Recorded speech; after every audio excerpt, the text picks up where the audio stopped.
All right, here we are with the first of many videos that are going to help us understand physics better. We begin with the concepts of motion, how we speak physics. A lot of this is going to be review, so I'm going to go through fairly quickly, but it's something that we have to start with so we have a good solid base to move on. First thing I want to talk about are coordinate systems. You might be asking yourself, what is a coordinate system?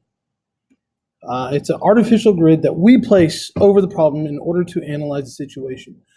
This isn't something we put a lot of thought into usually because it's generally fairly obvious.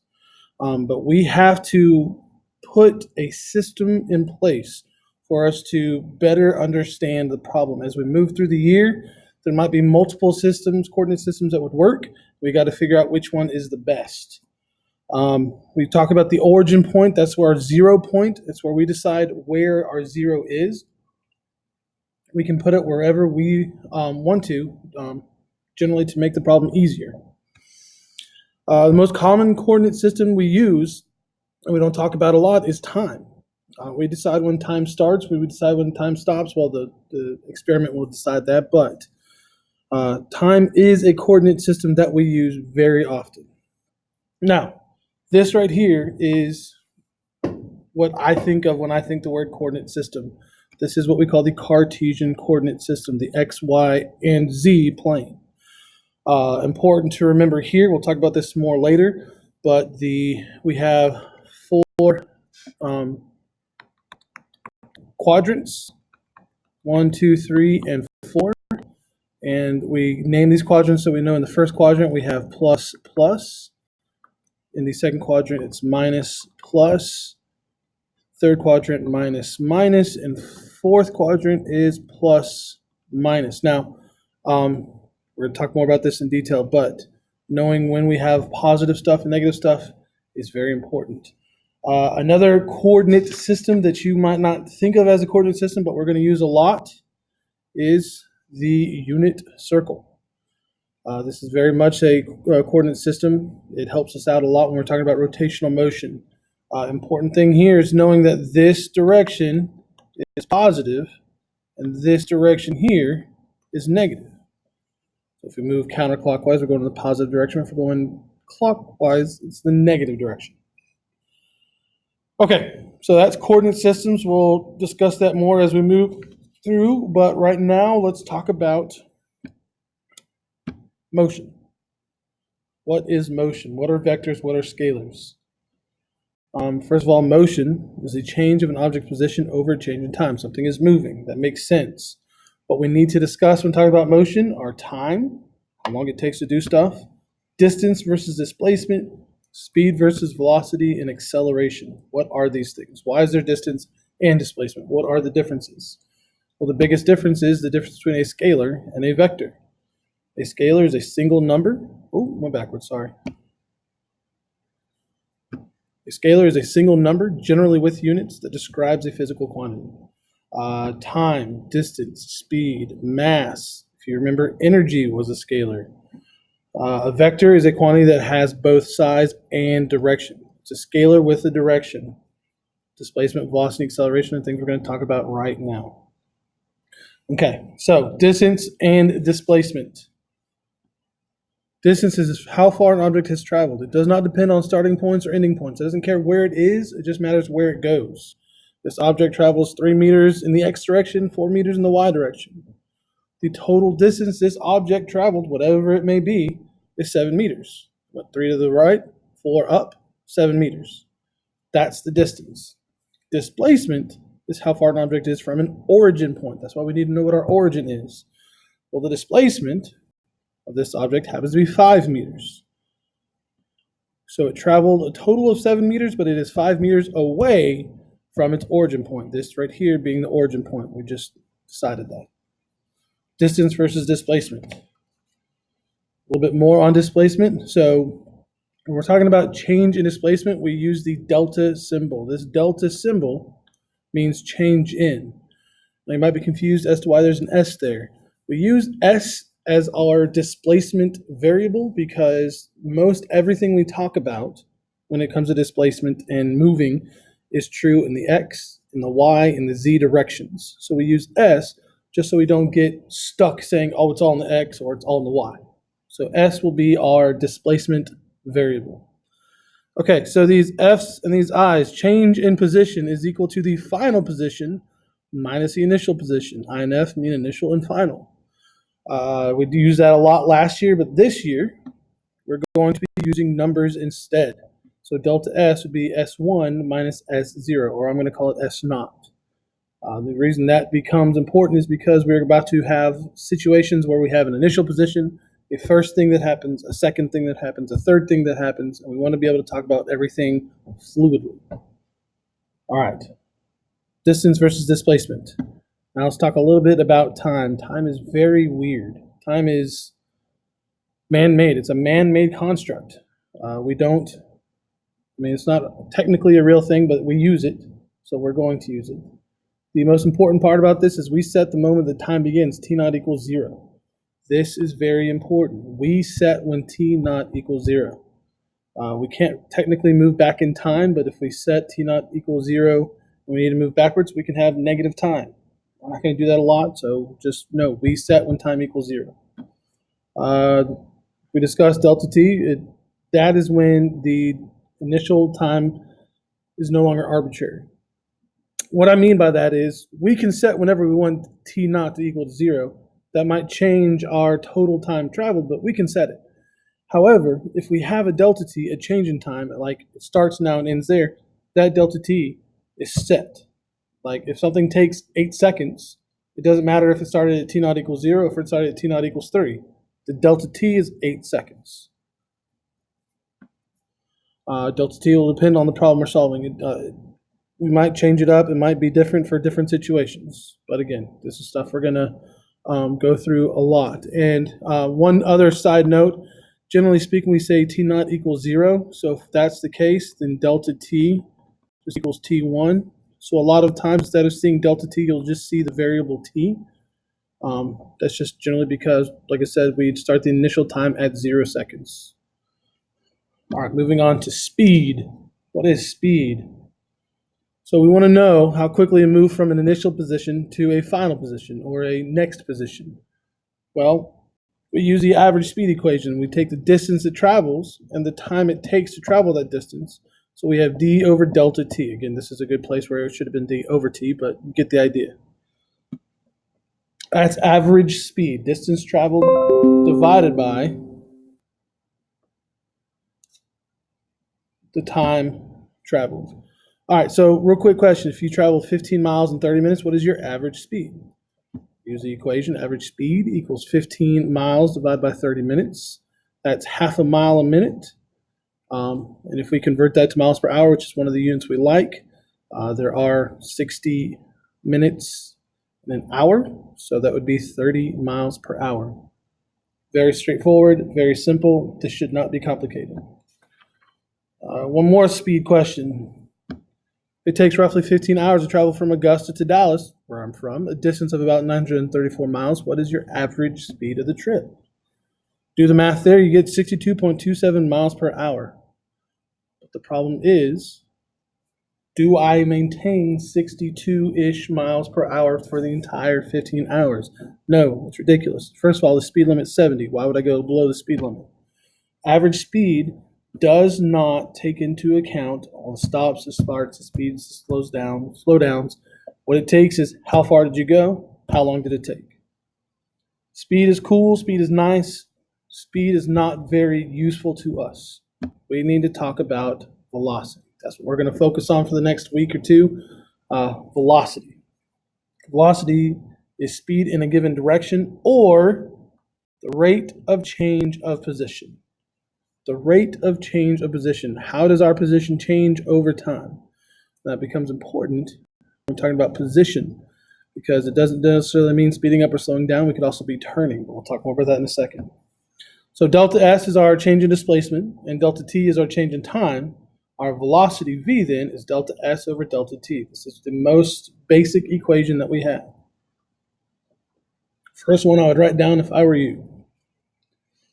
This equation says it takes a certain amount of time for our position to change. We're going to focus on velocity in a later video. We're just hitting the high points now. All right, acceleration. Acceleration is the rate of change of velocity. It's a lot like the velocity equation. Velocity moves from some initial to some final. We write it just like delta S. So delta V equals V1 minus V naught. That's our change in velocity. If this change in velocity takes a certain change in time, our acceleration is delta V over delta T. Second equation I would write down. These two equations assume we have constant acceleration.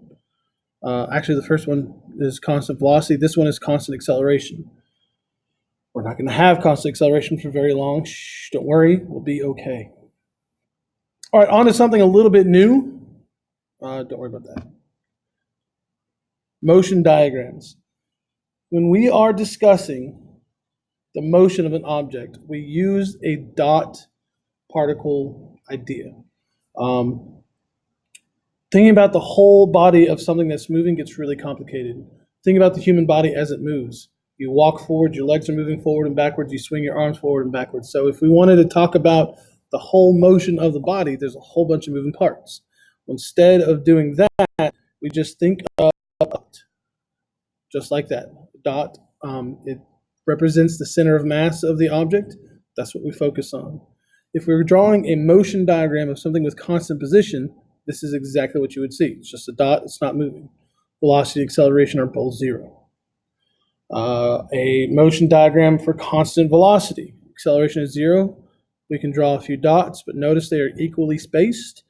The position is changing at a regular interval. It is not accelerating, it's not speeding up or slowing down. If we have constant acceleration, notice that the space in between the dots now gets bigger and bigger and bigger, which means we're accelerating. So these vectors, assume these are velocity vectors. For the constant velocity, they're the same length. For the acceleration, constant acceleration, the velocity vectors are longer. They get longer and longer as we go. We'll talk more about that as we move along. Let's look at some examples real quick. So we have a rocket launch. First of all, the numbers we're going to use show the beginning and the ending. We start on the ground, and as you can see, it's moving in the upward direction. So rocket launch. The space in between the dots are getting bigger and bigger and bigger. We're accelerating upwards. Car stopping, big initial velocity vector, but as it stops, the velocity vector is smaller and smaller and smaller. So let's look at three situations real quick, A, B, and C, and discuss what we see. So A, we start at the top, but we're going down. It looks like we're accelerating in a downward direction. This could be someone dropping a ball. You start with initial velocity of 0, and as it falls, it gets faster and faster and faster. B looks to be, to me, constant acceleration. This could be a parachute that's gone off, he's floating down to the earth, something like that. And then C, we start again. All these start at the top. This one has big vectors getting smaller and smaller and smaller. This could be a rocket ship that is landing or something like that. If you think of A, B, and C as the same thing, it could be an elevator. So in A, we start at the top floor. We have no velocity. We hit the lobby, press the button. We accelerate until we get to a constant velocity. That's when we move to B. At B, we're moving through the building without slowing down. We have constant velocity. For C, we're getting close to the ground, so we start slowing down. This is motion diagrams. We're going to talk more about this in class very soon. When talking about motion, we must be able to visualize the motion of an object. We need to understand what positive and negative really mean. First off, like I said, when we talk about the Cartesian coordinate, we talk about the right and up being positive and the down and left being negative. Quadrant 1, 2, 3, and 4. Positive, positive, negative, positive, negative, negative, positive, negative. But again, what does it mean to be negative in physics? That's what we're looking at. So the sign conventions for position, velocity, and acceleration. If a position is positive, it means it's to the right of the origin. If the velocity is positive, it means the direction of motion is to the right. And if the acceleration is positive, the acceleration vector points to the right. The most important part I really want y'all to focus on is the velocity thing. Negative positions to the left of the origin. A negative velocity means the direction motion is to the left, and acceleration vector points to the left. But this, like I said, this velocity, a positive velocity just means we're moving to the right. A negative velocity means we're moving to the left. Positive and negative, it's complicated. We'll talk more about it, but make sure you understand what positive and negative mean. Okay, final thing in this video, graphing motion. We did a good bit of this last year. We're going to do a lot more of it this year because you really got to be able to read graphs for this AP class. So a motion graph is a visual representation of how an object is moving. It allows us to see what's going on over an extended period of time. We can make estimates or guesstimates of what's going to happen in the future if we have a solid graph. The three motion graphs we'll look at: distance versus time, velocity versus time, and acceleration versus time.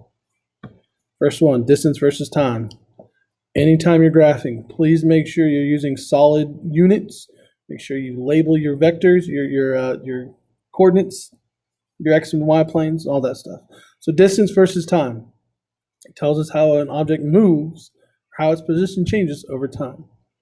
The important part of a distance versus time graph is the slope of a distance versus time graph gives us velocity. Remember, slope is rise over run.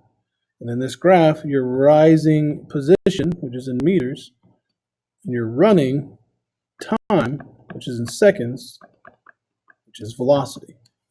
By the way, this little arrow just means it's a vector. We'll talk more about that. Okay, distance versus time. Slope of a distance versus time graph gives us the velocity. That's important. Hopefully you remember that. The most important graph, velocity versus time, tells us how the speed of an object changes over time. But the slope, so slope of this one would be velocity over time, which is what that is, meters per second, which is meters per second squared, acceleration. The slope of velocity versus time graph gives us acceleration. What about the area under the curve? If we do the area under the curve, let's say we want to go to 7 seconds. Triangle, right? So that's 1/2 times the base. The base is 7 seconds. That's 7 seconds. Times the height. 1/2 base times height, right? So the height there, let's just say, looks like boop, boop, boop, boop, boop, boop, boop. Let's say it's 6. Let's just make it easy on us.